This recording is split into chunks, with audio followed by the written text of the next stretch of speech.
PPE. I should just remind you that this session is being recorded so that it will be available for other alumni who'd like to watch it afterwards. So the term PPE has become a part of our everyday lives over the past 6 months. But for the past 100 years, PPE and was synonymous with Oxford, had a very different meaning, as we know, politics, philosophy, and economics. And the Humanities and Social Sciences Division, to mark the centenary, have produced a report which will be available to all of you after this session, providing a history of the course and people who have taken it. In what is perhaps the best form of flattery, imitation, this course has been replicated in 172 institutions in 33 countries.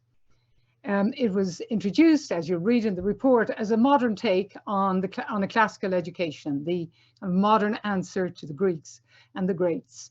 And it was introduced in the same year that women were matriculated at Oxford for the very first time. So the report gives you a very different view than one hears in the press. But just remember how the press see PPE. They see it as a degree very popular amongst politicians. And in thinking about just some of the names of the people who have studied this degree, it really is quite extraordinary.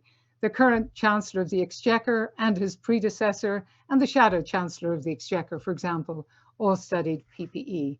Matt Hancock, from whom we hear every day, and his predecessor, Jeremy Hunt, studied PPE. But so too did Atul Gawande, who has a very different perspective on health. So it's clear that there isn't just one perspective imparted by students who study PPE. We have had three prime ministers, Cameron, Heath and Wilson, and 3 Labour Party leaders, Miliband, Foote and Gateskill, so both of the left and of the right. But also even further left and further right, Dr. Rose Dugdale, a former IRA activist and prisoner, and Rupert Murdoch also studied PPE. Overseas, we have a member of the US Supreme Court, Stephen Barr. We have the General Wesley Clark, commander of NATO, no less than 3 prime ministers of Australia, 4 prime ministers of Pakistan, plus a president, and the list goes on and on. And of course, we have today's distinguished panelists. And I'd like at this point to hand you over to Evan Davis, who is going to chair this afternoon's panel. His will be a familiar face and a familiar voice to those of you who watch BBC and who listen to Radio 4. He presents PM and The Bottom Line, and indeed Dragon's Den. He has also presented Newsnight as well as the Today programme. But before joining the BBC, Evan was an economist at the Institute for Fiscal Studies at the London Business School. And before that, he studied PPE at St. John's and went on to earn an MPP at the Kennedy School of Government. He's written and co-written several books, including the recent one, Post-Truth, Why We Have Reached Peak Expletive Deleted and What We Can Do About It. So with that, let me hand over to Evan to introduce our panelists to you. Over to you, Evan. Louise, thank you so much. And it's a great privilege to be here and in the company of the giants who have studied PPE in the past. What an interesting time it is with COVID, with the American election this year. And of course, the whole theme of the relationship between, if you like, the PPE class, as in the Oxford University PPE types, and the real world PPE types who wear PPE to protect themselves every day at work. And the relationship between these worlds, absolutely fascinating discussion at this point. A lot of people blame PPEists for the problems of the world, but let's face it, 100 years ago, the world had been through a lot. There were problems before PPEists came along. Now, our plan is to have a discussion for about an hour with democracy and its fate very much on our minds. You, the audience, can ask questions. If you look at the little panel below, you will see a Q&A box, and you can put questions into there. And if it all works properly, I will see them here and we'll pick some to put to our panel. But we actually have a pretty awesome panel to discuss where we are and how we can improve things and how Oxford University in particular can improve things. Mary-Anne Sieghart, journalist and broadcaster at the Times for nearly 20 years, frequently appears on Radio 4, and spent 2018-19 as a visiting fellow at All Souls, working on a book about women and authority, how and why we still take women less seriously than men. And Mary-Anne studied PP at Wadham, starting in 1979. Monica Ali is, as you know, the best-selling writer of Brick Lane, book a shortlisted novel, translated into many languages and a major film as well, and a very good one. Of Bangladeshi heritage, the book focuses on a Bangladeshi woman marrying an older man in Tower Hamlets here. Monica's written many other books, Untold Story, for example, about a princess who fakes her death to lead a normal life. And Monica has also been involved with Radio 4. She was a guest editor on the Today programme, which I used to work on, and has presented several editions of Point of View, and has taught creative writing at Columbia University in New York. And she was a distinguished writer in residence at the University of Surrey and matriculated in PPE at Wadham in 1986. And also joining us, Mayor Pete. I'm saying Mayor Pete because then it's Mary, Monica, Mayor Pete, it's all beginning with M. Pete Jedge served as two-term mayor of South Bend, Indiana, but is more notable as a candidate in the presidential primaries this year, and made an extraordinary impact in double quick time. And Pete's background is that he studied at Harvard and then did a 2-year compressed PPE period as a Rhodes Scholar at Pembroke.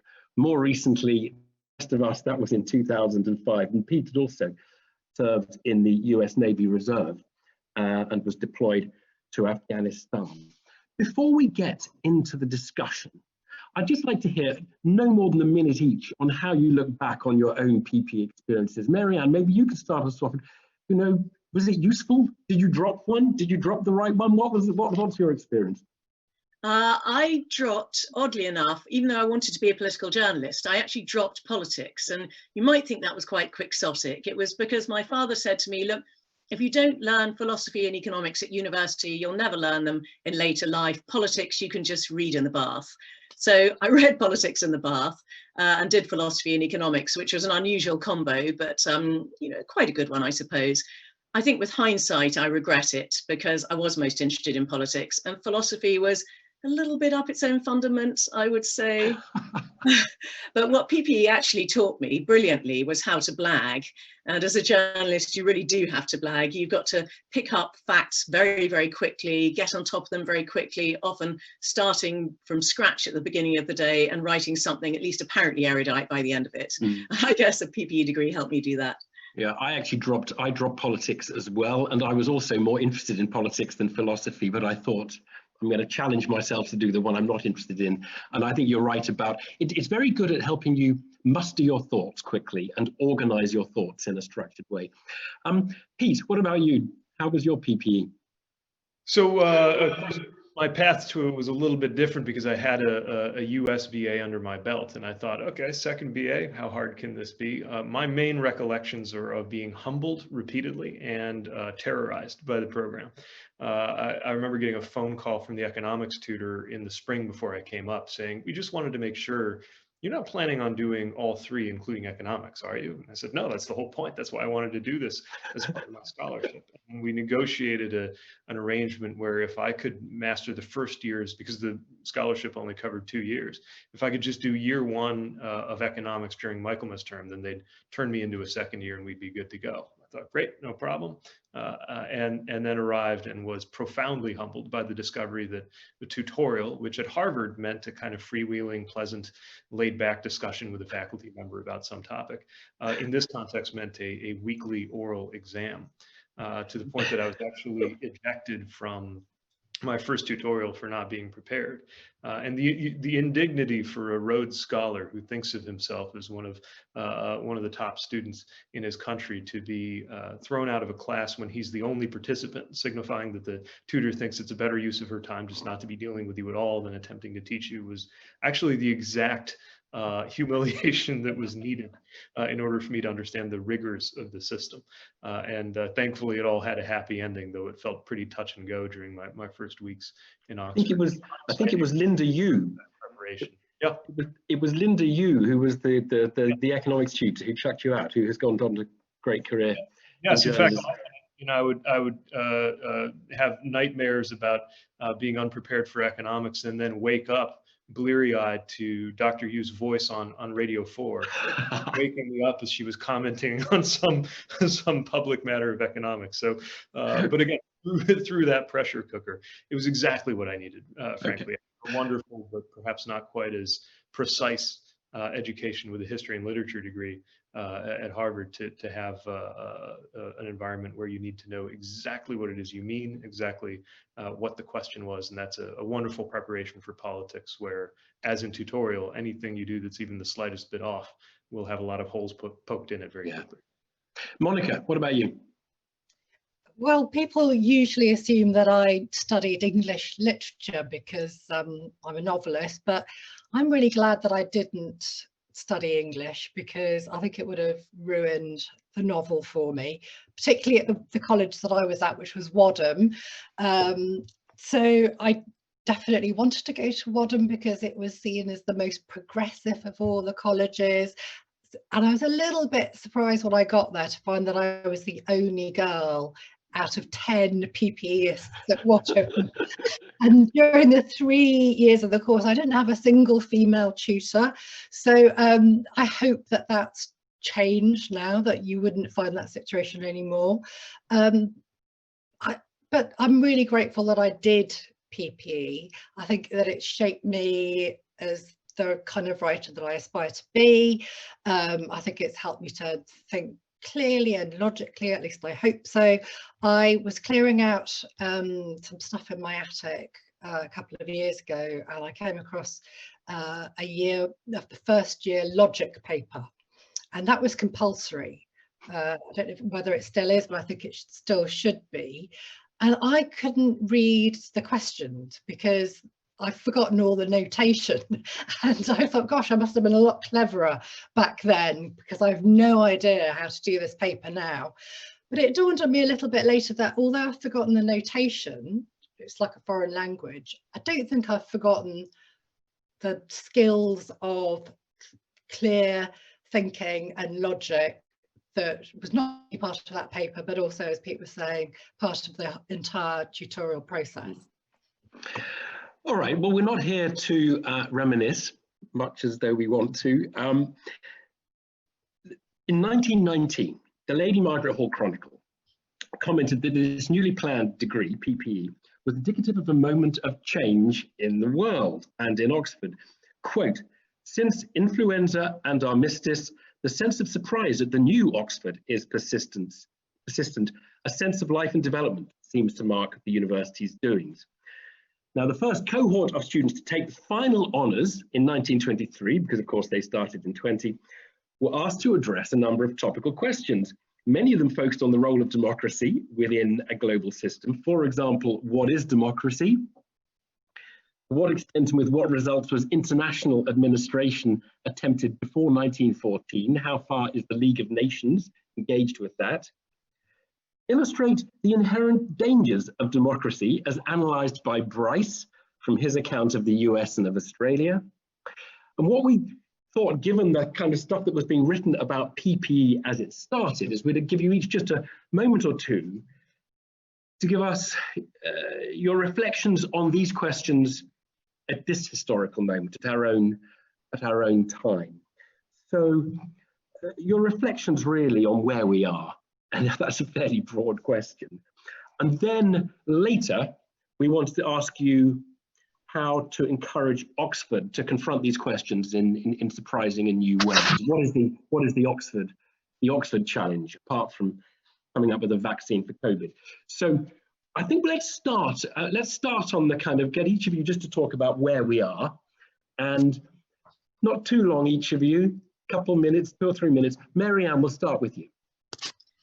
Okay, well, I was born only 16 years after the end of the Second World War, and my father was a refugee from the Nazis, so it was just carved into our hearts from childhood that democracy, human rights, civil liberties were our only protection from something like that ever happening again. So to us, democracy was an unquestioned good. I mean, in fact, an absolute necessity. Which is why it's so alarming to me that today's young people have nothing like this attachment to democracy. They don't have parents who lived through the war. And a recent poll in the UK found that 66% of 25 to 34-year-olds favour strong leaders who don't have to bother with Parliament. 66%. 36% support rule by the army, and 26% believe democracy is a bad way to run the country. I mean, how scary is that? And this is not just a British phenomenon either, because in America, only 19% of millennials agree that it's illegitimate for the military to take over if the government's incompetent or failing to do its job. And almost half of US millennials say they want a strong leader. So in Australia, Britain, the Netherlands, New Zealand, Sweden, and America, all of them quintessentially free democracies, the percentage of people who say it's essential to live in a democracy has plummeted, and it's especially low among the young. And I think this is really worrying. And at the same time, popular authoritarian governments like China and Rwanda actually have far higher levels of trust and approval from their citizens than democratic ones like ours. And you might think, oh, well, that's just a cultural phenomenon. You know, maybe Chinese people are more deferential to their rulers. But actually, the authoritarian Chinese government is twice as trusted as the democratic Taiwanese one, even though its citizens have the same culture. And Rwanda, meanwhile, rates higher even than China, and certainly higher than the US or the UK. So why might this be? Well, democratic pluralism and free market capitalism have done great to tip power and wealth to my generation and older, and not so well to help the aspiring young. So perhaps it's not surprising that across the world, millennials are much more positive than older generations about Xi Jinping and the new China. They see him setting clear national priorities and investing hugely in the future.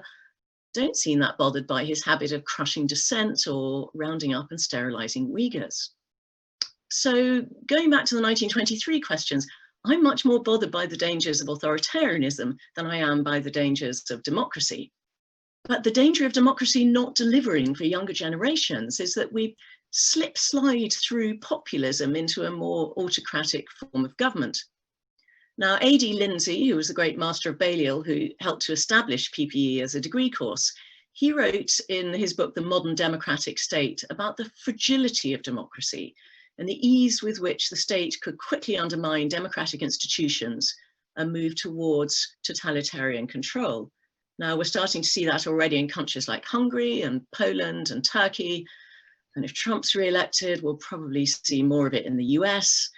And we're even getting hints of it here in the UK, with a government showing little respect for the rule of international law and sometimes even for a pluralistic free press.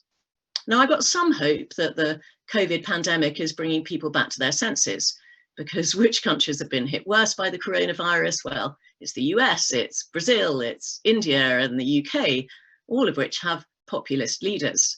And which countries have done best? Well, it's those like Germany and New Zealand, which have sensible, moderate, female, I might say, prime ministers who avoid bluster and exceptionalism, and instead were very quick to follow precautionary policies based on expert evidence. And we're also seeing evidence in the polls, particularly in countries like Germany, that support for populist parties and principles have fallen quite a lot recently. We've seen a bit of a decline in Trump's poll ratings since COVID, and populist parties in other countries like Sweden and Finland have also dropped in the polls. So you might think expose populism to a real crisis and its support melts away. But we really can't afford to get complacent. So yes, populist governments mess up, but so do moderate democratic ones. And if the pandemic leads us into a severe global recession, if the vaccines don't work, if we're trapped for years on this endless lockdown, reopen treadmill, voters may just lose their patience and surrender to populist promises again. So I think what moderate democracies have to do actually is to have a look at these more popular authoritarian regimes and see what it is that they're doing well. I mean, there are obviously lots of things that we don't want to copy, but there are ways in which they have managed to engage trust in their citizenry that liberal democracies haven't. I'll hand back on that. All right, and interesting, Marianne. So I just want to push on one thing. Do you believe the polls when people say they prefer strong government or the military taking over if the government's screwing up than democracy? Because I've seen them and I worry about them. On the other hand, I just wonder whether people just play with us a little by giving an answer that they know is a sort of indication that they just want things to be a bit stronger and a bit more decisive than democracy sometimes offers. But of course, they would miss it if it was actually not democracy, or if it was the military or whatever. Well, I mean, I very much hope you're right, Evan. What I actually think is they haven't thought it through. Right. And what they haven't realised is that the corollary of a strong leader is that often you can't get rid of a strong leader. And I really don't think they've thought it through. And the trouble is that people like Trump are telling them that the current system is rigged. And so they're hearing all this bad stuff about the current system. And what they're not hearing enough of is cautionary tales about what they might get instead. Yeah. And as I say, you slip slide. It happens slowly, but a bit like a ratchet. It's terribly hard to regain your freedoms once you've lost them. And I just don't think we're being vigilant enough. All right. On that note, Monica, why don't you give us your take of where we are? At some stage, I hope we're going to talk about what democracy actually is. I mean, what do we mean by democracy? Maybe we should do that in part of the general conversation, but I think therein lies the problem for a lot of the things that are contributing to this waning of the popularity of democracy. I think some of those problems come from within, from the weakness of the model as it's currently set up. Having said that, I just want to build a bit on what Marianne's been talking about in terms of the decline of democracy around the world. I mean, first of all, I want to say I don't think we should be so surprised as we are. I mean, Athens was the first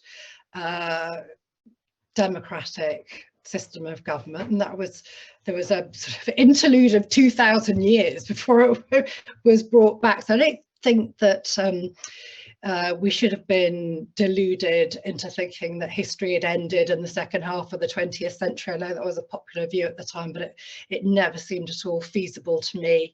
In terms of why right now democracy seems to be struggling, many reasons. I think one is that the link between economic growth and liberal democracy was broken when China had both stability and rapid economic progress, whilst in the West we were undergoing the meltdown of the financial crisis and all the chaos that ensued from that.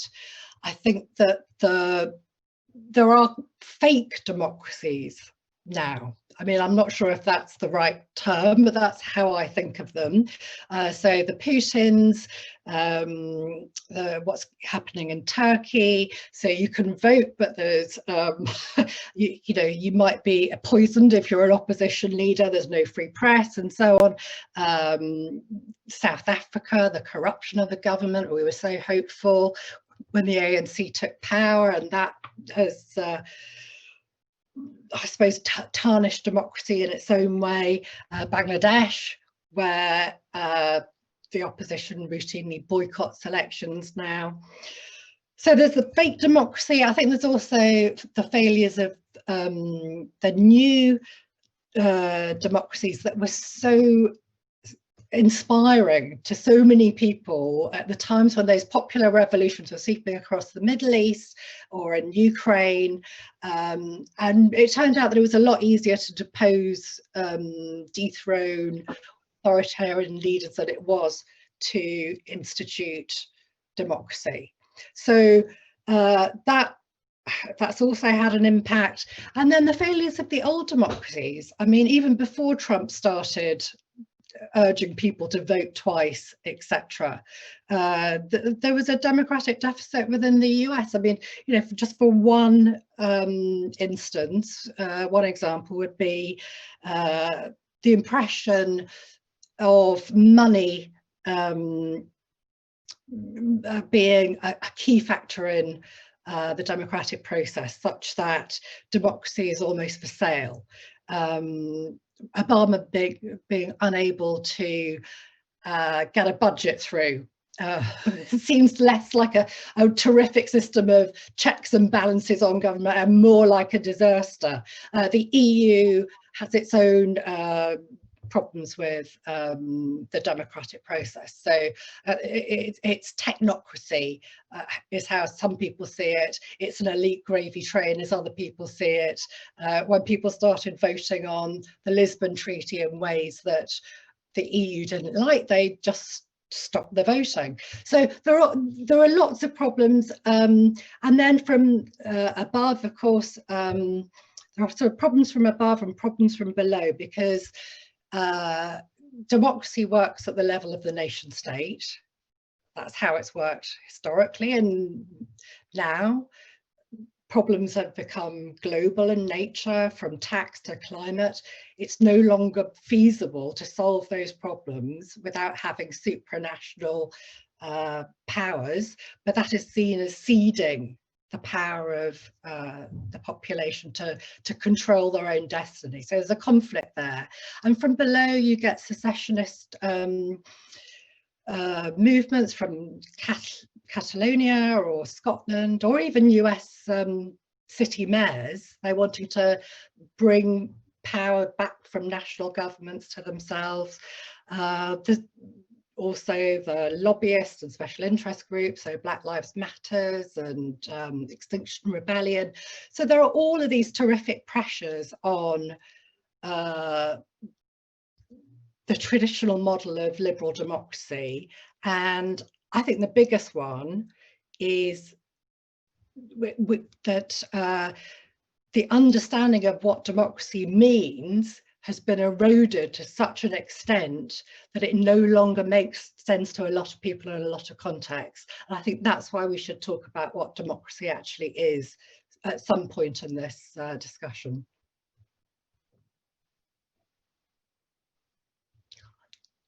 You're on mute, Evan. Muted, Evan. I popped that down. We're going to have to race through everything. But look, let's go straight to Pete, get his take on this, and then we will come back because there's a lot to unpack in what we've heard already. But Pete, why don't you give us your take? There is, and I'll be brief because I think Monica's identified such an important question that's also, of course, classically in the tradition of PPE, which is to examine what it is we actually mean by democracy. And I also really think that Marianne's identification of trust as one of the best lenses to look at this through is really important. Of course, I come at this from a US perspective, and my country is defined by democracy as the cornerstone of our identity. I would argue that our system, because we're not an ethno-linguistic nation, we're a nation built around a civic identity, that our understanding of democracy is as elemental to what it is to be an American as perhaps the Union Jack or the monarchy are to what it is to be British, or the Japanese language to what it is to be Japanese. And yet, the United States, of course, has never fully been a democracy, both in terms of the patterns of exclusion that have been present from the very beginning in terms of who had access to the vote and who had access to power, but also in terms of backsliding, even within the realm of democracy as we've defined it. And so now we find that a country that views ourselves as the most consequential democracy since that of the Athenians not only must confront the many ways in which we've been less than fully democratic, but also the ways in which we are becoming less democratic than perhaps we were not long ago. This is in particular I think, trick bag for reformers right now, certainly for my party politically in the US right now. Because on one hand, on the front end, we are working very vigorously to prevent some of the patterns of voter suppression that may be more subtle and attenuated than they were in, say, the 1950s, but are no less real in terms of their capacity to diminish the ability of some Americans to vote. For example, the fact that polling places have become less and less available, especially in neighborhoods that are majority Black. Or the many ways in which our own president is resisting the opportunity to vote by mail, even though that's how he votes. But we need to make sure at the very same time that there is activism to support the universality and the integrity of our democracy ahead of the November elections, that we're also on the lookout for the project that certainly President Trump is leading, of delegitimizing our elections, or delegitimizing any election that they lose. This is also going to be a tremendous problem. Part of what I'm trying to do right now is to prepare the US public for the fact that we will likely not have results on election day, something that was also frustratingly the case for different reasons during one of my own major election days in Iowa. But in this case would not represent anything nefarious. It would actually be an indication that election officials are doing their job. Ours has always been a messy system. Elections in the US are run under the authority of individual states and largely implemented by volunteers working for county clerks. And yet this system has generally added up to one that is trusted. As that trust is eroded, we are less and less able to really claim to be a democracy. You add to that the counter-majoritarian instruments that are already in the structure of our Constitution, the fact that by the makeup of the US Senate, a majority of Americans are represented by a minority of senators. You add to that the fact that the Electoral College means that twice in my own lifetime, the American people have been overruled by this arcane mechanism. And the choice for president of the majority of the people did not, in fact, get to serve or win the election. And you can see just how much we've been brought to the brink. And I suspect this is behind the skepticism among youth, at least in the US, that while there were some alarming poll numbers cited, I actually view the youngest generation as the least illiberal, certainly the most committed to the rights of minorities and the most interested in a government that's authentically serving the people. But perversely, we found that proto-authoritarian leaders like our current president are able to profit politically by the overall policy failure that we've witnessed, I would argue, over the last 40 or so years, as our country has grown more and more unequal, and our government has grown less and less responsive, at least at the federal level, to the needs of the citizens.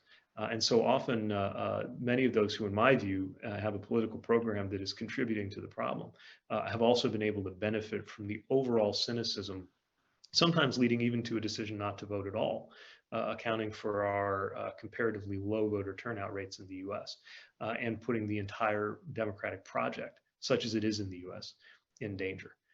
All that we have seen has brought us to a point where I think it's not unlike the teens and the 20s in the early days of PPE, where these elemental questions are not an academic concern, they're a very live one.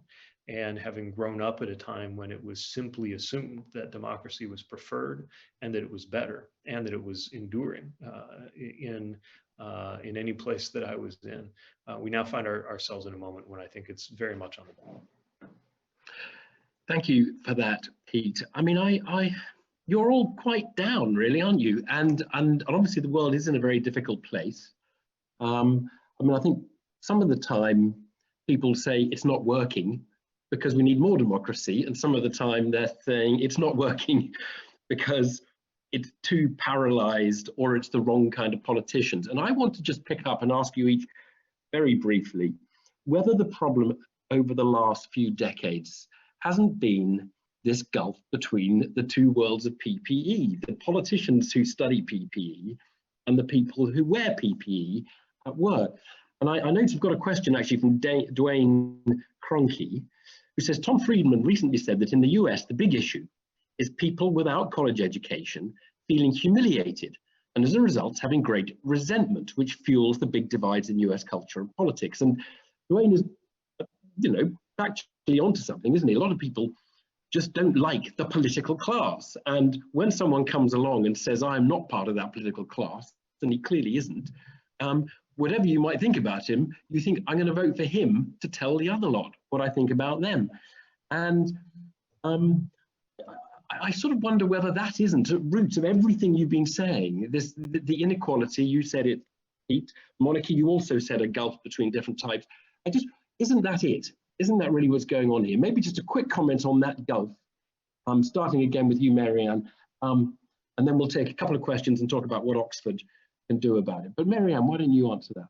Yeah, I think there's a really interesting question about how we value people's brains versus their skills or their empathy. In fact, David Goodhart's written a book which has just come out very recently called Heads, Hearts and Hands. It might be the other way around, but that, you know, we've really noticed in this pandemic how much we valued people's empathy and courage, you know, all those people wearing PPE, but we don't value it in a monetary way. Now, of course, you could say this is capitalism that's at fault rather than democracy, but of course the two have rather gone together for the past 100 years or so. But I do think we need to start thinking about, is there any way in which we can rig the market in order to give more monetary value to the professions or the occupations that we actually value in our hearts? Monica? Well, I think for me, it comes back to this question of what is democracy and what is it for? So is democracy just a matter of procedure? Is it just about process? Does the ends matter? Do the ends matter, or is it just a matter of going to the ballot box once every 4 or 5 years? I mean, is it social democracy? Is it economic democracy? What's its purpose? I mean, is the idea that we have democracy because it's a civilizing way of expressing the idea that each of us has equal worth, or is politics about something more than that or different to that, which is providing a stable economic framework and generating efficiency and not mistreating people? And and if it's about both of those things, how do we marry up both of those things? So to just talk about and assume that liberal democracy is the bee's knees, if only people would just, you know, go along with us because we must know what we're talking about. We need to start from scratch. We need to examine what it is that we are advocating and why we're advocating it. Pete, come on, a question, because that question was primarily aimed at the United States. Well, first of all, I think that's exactly right. But procedurally, it can't just be procedural because, of course, as a conservative student will inevitably remind me in my Twitter feed if I ever say something about democracy, we are not and never sought out to be a direct democracy in the Athenian sense. So clearly, when we say democracy, we're not only talking about a system, we're talking about a set of values. And I believe that set of values is valid and more needed than ever. And yet more in danger. I think the question is spot on, and there's a forthcoming book by Michael Sandel on this topic, as well as Daniel Markovitz, The Meritocracy Trap. And it's very important to understand what they're talking about is not just the corruption in which some people of less skill somehow come out ahead, but even when meritocracy works on its own terms, right, there's something very morally unattractive about the gulf that's been created between the most educated and the least. I think this is absolutely an issue. And you know, my first encounter with PPE meaning something different was when I was issued PPE, personal protective equipment, while packing my bags for Afghanistan. And that was an experience in which I came to really understand more than at any other time in my life among my peers, the distinction between education and intelligence, and the distinction between intelligence and character. And that is something that I think is not really celebrated in our system right now. But all of this, I think, has only reached the system shaking proportions that it today has because it's happening against the backdrop of extreme inequality, and in particular inequality of income. If it weren't for that, I think some of these other gradations would not be as intolerable. And you can tell just how warping that effect is by considering in US politics the rhetorical attitude toward the establishment. You never want to be anywhere near the establishment, no matter who you are. I saw one president who'd been in Congress for, I think, 26 years, sat on the board of one of the world's biggest investment banks, and then was a governor saying, "I've always fought the establishment. I'm not." The current president of the United States, of course, multimillionaire the day he was born, photographed with every major US political figure of either party over a period of decades, was able to present himself as a tribune of the anti-establishment forces. And again, that just shows you how warped things can become when these inequalities reach the level that they do, and just put a level of I think frustration that transcends some of our normal categories into the mix. Can I make one quick point, Evan? Go on. Well, it's just, we talk a lot about class privilege, about white privilege, about male privilege. We never talk about intellectual privilege. And actually, it's just absolute chance if you're born with a high IQ, just as it's completely random if you happen to be born white or male or upper class.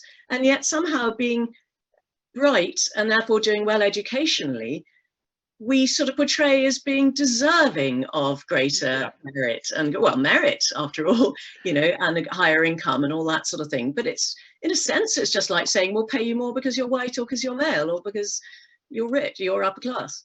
Yeah, I mean, Warren Buffett puts it very well, saying the skill of allocating capital, which he has, does happen to be very generously rewarded at the moment if you can do it well, whereas at a time when we were being chased by lions, it wouldn't have served him very well, and he probably wouldn't have been rewarded that well. And we have to question, you know, whether the moral basis of the reward. It turns out that quite one or two other questions on that, Rake, the problems have revealed the metropolitan liberal left elite is out of touch with grassroots voters' lives and concerns.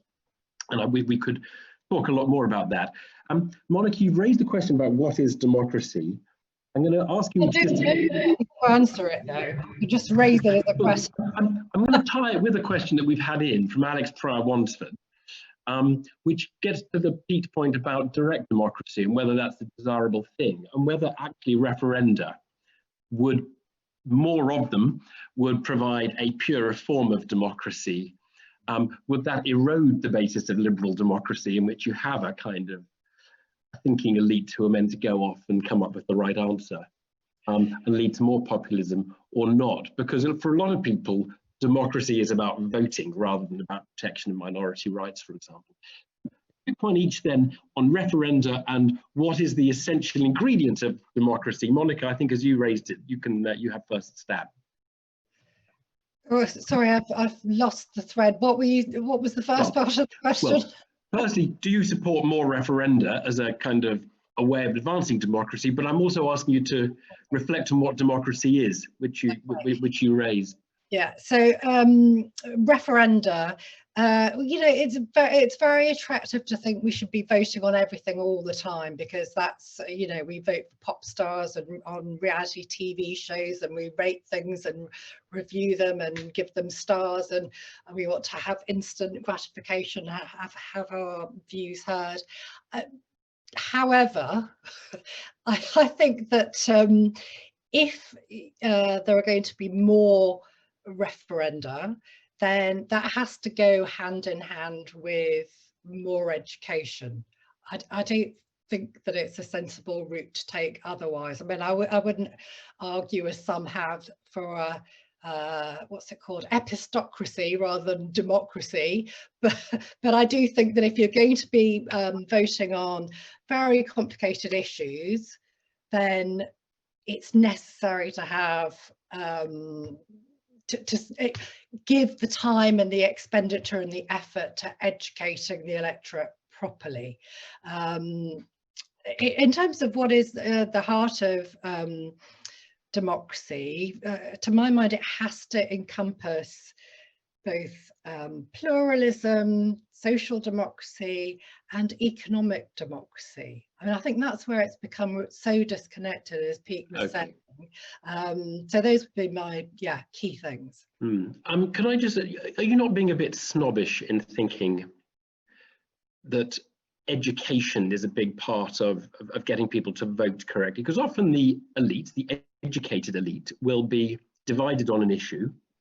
They may not be split down the middle, but they may be divided on an issue. And there will be a kind of an element of heart in that issue. If you said to Canadians, would you like to join the United States? That's not a question you want to leave to the educated people to decide. That would be a question about heart as well, wouldn't it? I just wonder whether whether what you've just said about needing to educate people is part of the part of why a lot of people are discontented with I the. include myself in that. I mean, I didn't really feel that I knew enough about the EU, the benefits of staying or leaving. As you said, I had a heart position, and I read as much as, you know, feasibly possible, but I didn't consider myself properly educated. So that is the difficulty. It's not that I would be capable and everyone else is incapable. I include myself in that.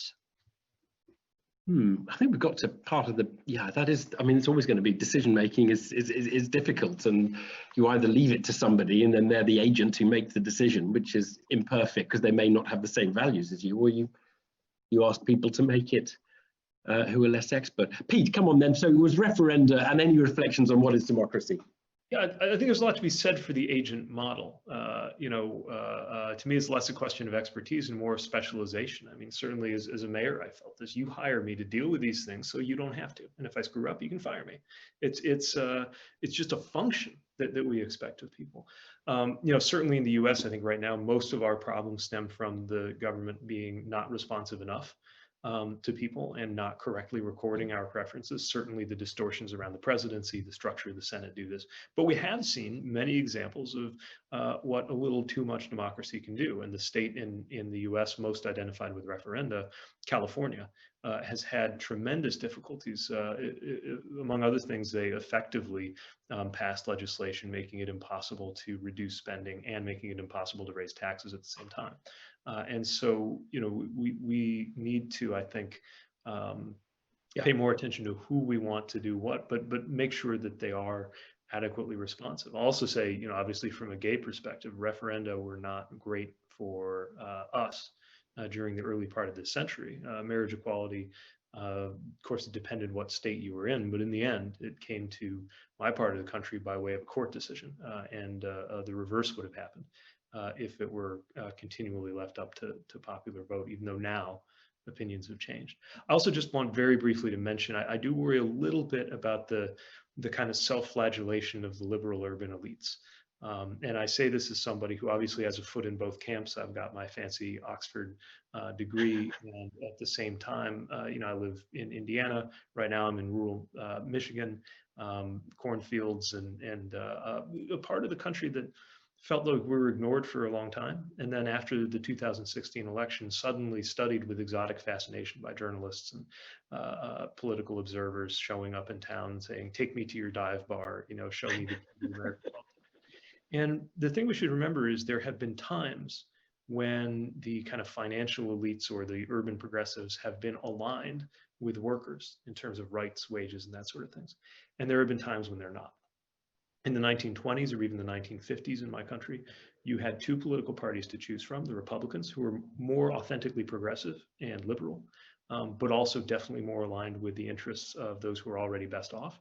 And then you had the Democratic Party, which was authentically the party of workers and farmers and workers' rights, but also home to most of the racist and nativist elements in US politics.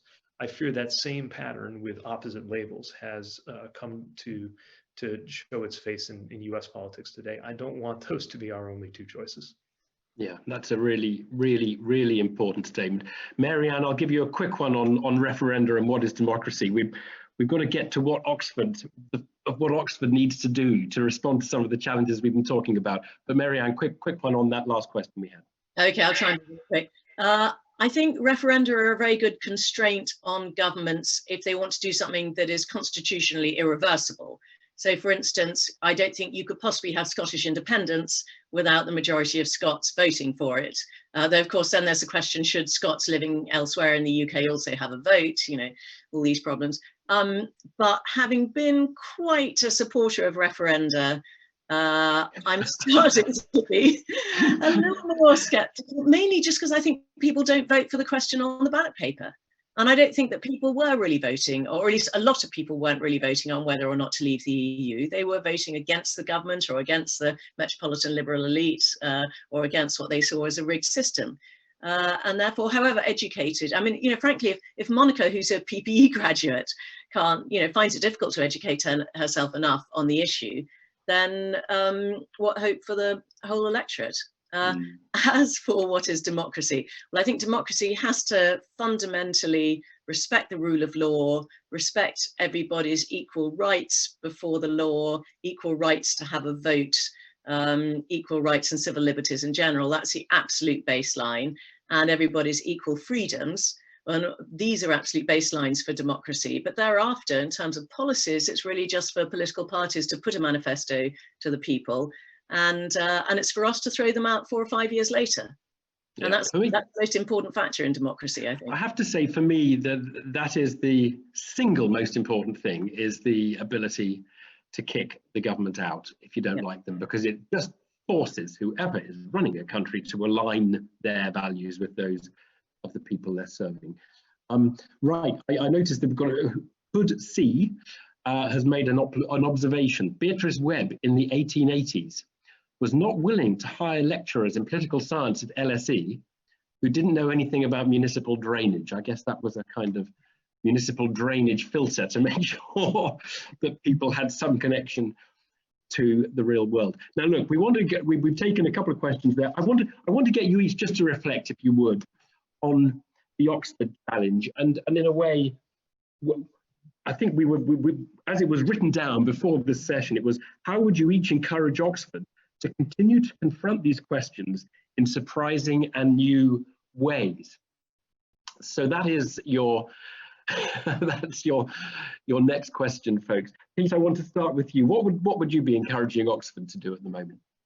Well, there are very few areas of life in which I would be considered conservative, but this might largely be one of them, in that I felt so well served by a program precisely because it was attentive to broad patterns that in their fundamental dimensions were very much the same across decades or centuries, that pulled me out of the day-to-day life that I was in the US and allowed some critical distance. And so I think in many regards, at least in terms of the PPE program, there's something healthy about its enduring character.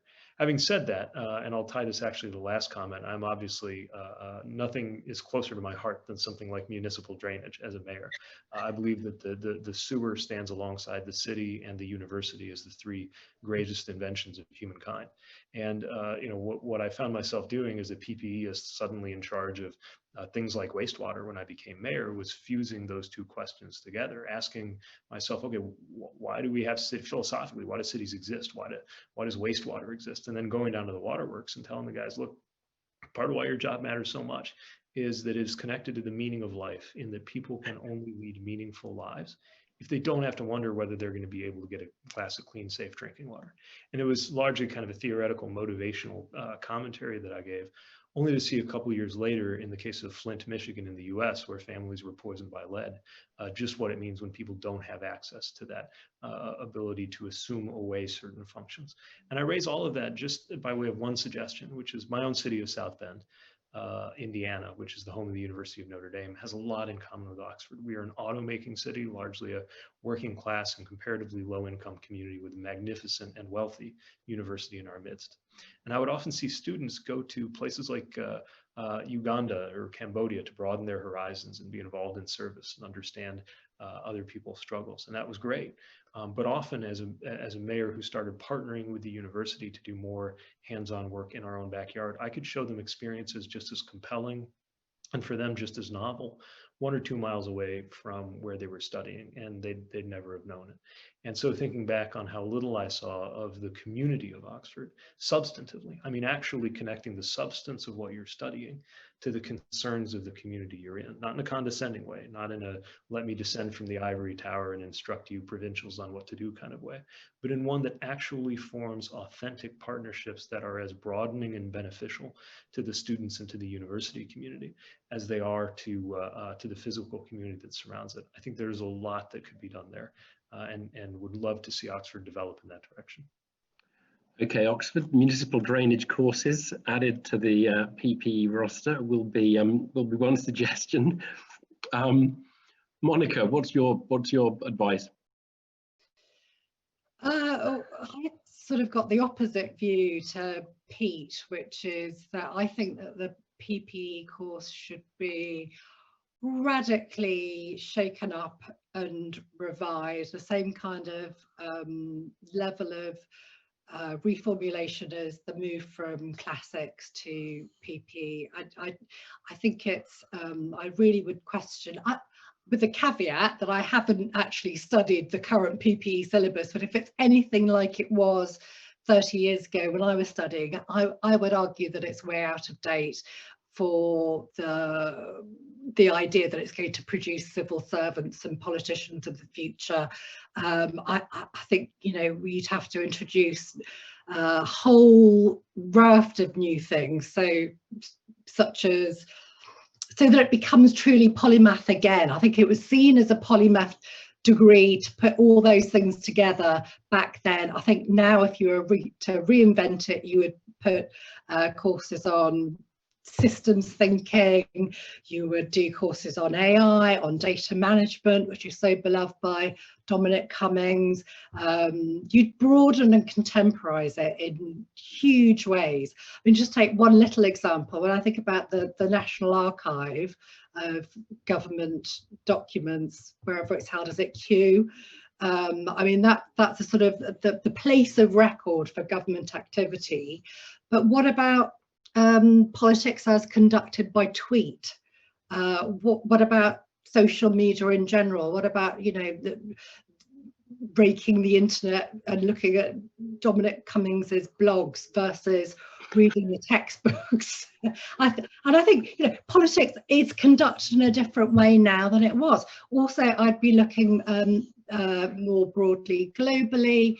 My course was certainly, there were some options to do politics or economic development of India or so on, but basically it was very Western centric, and I think that is a mistake looking forward. You know, why not introduce a course on, maybe this has happened already, but you know, how Singapore, which is a very efficient government, whatever we think about its sort of authoritarian tones, it's a very efficient government. How does it work? Why do they pay their civil servants so much money compared to how we pay our civil servants here? So I would just throw it all out and start again. Okay, more radical idea. Mary Ann, what about you? Well, I'm interested in what Oxford can do to confront this dangerous loss of faith in democracy, since we're really here to talk about democracy. And I've got three ideas. I mean, first of all, I think it's really important to teach students just how easily strong leaders can betray their citizens, how they almost always become corrupt and they clamp down on opposition and the media, and they run their countries in their own interests and in the interests of their own cabals rather than those of their people. And crucially, as we said earlier, students need to understand just how difficult it is then to get rid of them. And I think a lot of young people don't appreciate that really important part of democracy. But more innovatively, I think perhaps Oxford could examine why it is that trust in government is so much higher in authoritarian regimes such as China and Rwanda. So, you know, what are they doing right that our democracies are doing wrong? And are there things that we can learn from them if we want to restore trust in our own democratic governments? I don't know if Oxford's doing that, but I think it'd be really interesting if it did. And finally, of course, we have to teach students that the best way to get their concerns addressed by democratic governments is to vote and vote and vote again. You know, why have successive governments favoured the interests of the middle-aged and the old over those of the young? Because the old actually turn out at the ballot box. And in an authoritarian regime, your voice won't be heard at all. In a democracy, it will, but only if you use it. So it's crazy to despair of democracy if you're not even taking part in it. Okay, we're coming up to an hour. We can extend a little bit. I think my suggestion would be something to do, and maybe this is picking up from Pete, would be something around getting the students out to places they wouldn't otherwise go, and particularly away from their comfort zones in terms of their backgrounds. It's astonishing that of my 15 closest friends of Oxford, every single one of them is living in London, apart from one who is living in Berlin. And it's so, okay, that is quite interesting, isn't it? That somehow we didn't get out there. I had one friend who went off and worked in a newspaper group in Hull when he left university, but very quickly came back to London, and that group doesn't have much presence in Hull now anyway. So I think if I was revamping the course, I would probably try, if it was possible, to get some kind of teach first sort of, in a whole range of professions. Basically, the students had to go away for 6 months or 2 terms or even a year, and do something away from their home and away from Oxford, and probably away from London, which is going to be where they'll end up living anyway. So something that would get people out would be my suggestion. But where I want to finish with you all, I want to sort of throw a challenge there. And we've had a question about identity politics, by the way. What role does it play in democracy? And we haven't discussed culture war, identity politics, all huge issues at the moment.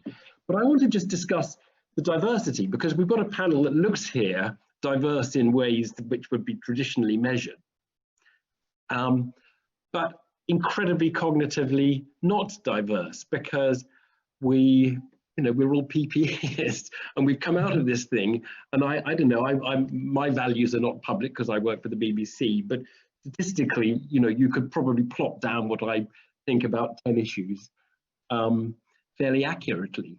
I guess should we be worried about that? Is that a sign of failure, that there's relatively little diversity, cognitive diversity, on a panel like this? Or is that a sign of that basically people who are well educated are going to take a number of views because those are the right views to take, and other people should get with the program? I don't know. Marianne, you first. Yeah, I get the feeling it's actually even less cognitive diversity in universities now than there was in my day. I mean, I was there just at the beginning of Thatcherism, and there was actually huge diversity of political views. Like Monica, I was at Wadham, we're all very progressive and left wing. But William Hague was in my year, and he was wearing tweed suits and talking at the Tory party conference. And now, I mean, academia in general, not just the student cohort, but Dons as well, seem to have become much more centre-left and left than they were even in my day. And it's sort of almost anathema, I think, in universities these days to be a supporter of Brexit, for instance. And that worries me a lot. Monica, do you get worried about that? Yeah, I sort of thought you were asking about not different viewpoints, but is that what you were asking about? Well, actually, I left it a little bit open by using the phrase cognitive diversity, because it could mean different ways of looking at things, even though you might come to the same view at the end of it. But just interpret it however you want. Okay, well, I mean, I think I find the idea of cognitive diversity in terms of different intellectual abilities or backgrounds, I mean, that's really interesting. I mean, this particular panel is PPE, so there's some commonality there for a reason. But in terms of other panels and discussions and Radio 4 and public anything in public forums, yeah, I think that's a really interesting point to raise and a really valid point to raise. I mean, I don't see in terms of expertise, that's one thing. In terms of desire and goals and values, that's an altogether different thing. And I think we need to have a range of feelings and voices from every different ability level. Absolutely. I think that's a really good point that you've raised. Okay, Pete, you're going to get the last word on that one, and anything else you want to talk about before we draw this to a close. Well, I guess I think about it in terms of our sort of circles of belonging or identity, whether it's in terms of our capabilities or our racial or ethnic backgrounds or religious or just physical communities of belonging where we are. The more those circles can be overlapping, the better. I may not belong to your religious community, but you and I belong to the same football team, and on the weekends we play and we get to know each other, and that builds trust as well as belonging. Those circles that we would hope would largely be overlapping, I think, have increasingly become concentric for many reasons. And so it is easier to pick just by knowing a few key data points about somebody to be able to figure out the rest of them. And of course, we have black box algorithms serving up content on social media that do precisely that. So perversely, even as we have more access to one another than ever, we're being sorted more tightly than ever. We need to find ways to break that up. And I can think of few better places for that breaking up to go on than the university and environment. And I do think that's going to be one of the most important things universities have to offer across the 21st century. So maybe that's a note of hope. I still think that look, the 21st century has not gotten off to a fantastic start, nor has this year or decade. I still think the 2020s could actually be viewed as a deciding decade in a very positive direction, depending on some of the choices that a lot of our countries face in the next few months. That'll be my note of optimism to end on. And well, just before we let you go, Pete, I think it would be dereliction of journalistic duty not to just ask you for some reflection on the American election and how it's going for Trump and how it's going for Biden. From here, it looks very much like Trump is struggling, really, and Biden's got it. But it will be, it feels like so much hinges on that election. Even here, if Trump is humiliated, will Trumpy elements of politics here be will they recede, or will they not? And it just feels like it's such a pivotal event in which all the issues that we're talking about are going to be litigated in the United States in what might be a flawed process. We just have to hear some reflection on that from you. Sure, I'll give you the compact. Is Trumpism will not go away, even if Trump does. And I imagine that's the same for its analogs. But the question that's about to be settled is whether this is its high watermark. I think that if the election were held today, the answer would be yes. And indeed, there could be, based on the numbers I'm seeing in relatively red conservative states that seem to be tipping Democratic, very encouraging. What matters most, actually, is the Senate and the congressional side, because there are so many Republicans who despise or know better, let's say that, have decided to ride this tiger because they think it's politically necessary. If they suffer a loss of power as a consequence of aligning themselves with this sort of leadership that is, frankly, as offensive to conservative principles as it is, that is what it would take to send out shockwaves powerful enough to reunite Republicans with their conscience, which is what American democracy needs, even as I remain squarely committed to the beliefs of my own party. If the election were held today, I think that would probably happen. Real tailwind for my party in terms of people seeing the situation around us. But first of all, this is a game of inches. Secondly, because we're not a proper democracy in many regards, this has much more to do with the mechanics of the Electoral College than what any national poll can tell you. Third, there is a very real headwind in terms of the mechanics of the elections themselves. So I would be prepared for anything. This could be a very good outcome, or it could be pretty bleak. And the thing for which we are least prepared is the fact that election day probably won't be one day at all.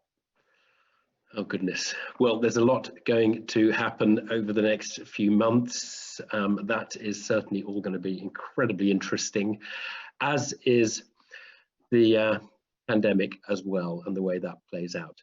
I think PPE has another 100 years in it. I think it's got through its first. I think there will be something, hopefully not over Zoom, in 100 years' time, where PPE will be celebrated. There will be a lot of hand-wringing and a lot of angst among the class who are doing it about whether they're serving the public well, and quite right too, because we should always be questioning. Questioning we've been doing very well. So let me just thank all of you who've been watching, have been watching as we've recorded it, and those of you watching it afterwards. Thank you to those putting questions in. I'm sorry I couldn't even get to a fraction of them. So much to talk about. But above all, thanks to Marianne Sieghart, Monica Ali, and Pete Buttigieg. Really great discussion. Thanks all very much indeed. Very good. Good afternoon. Thank you.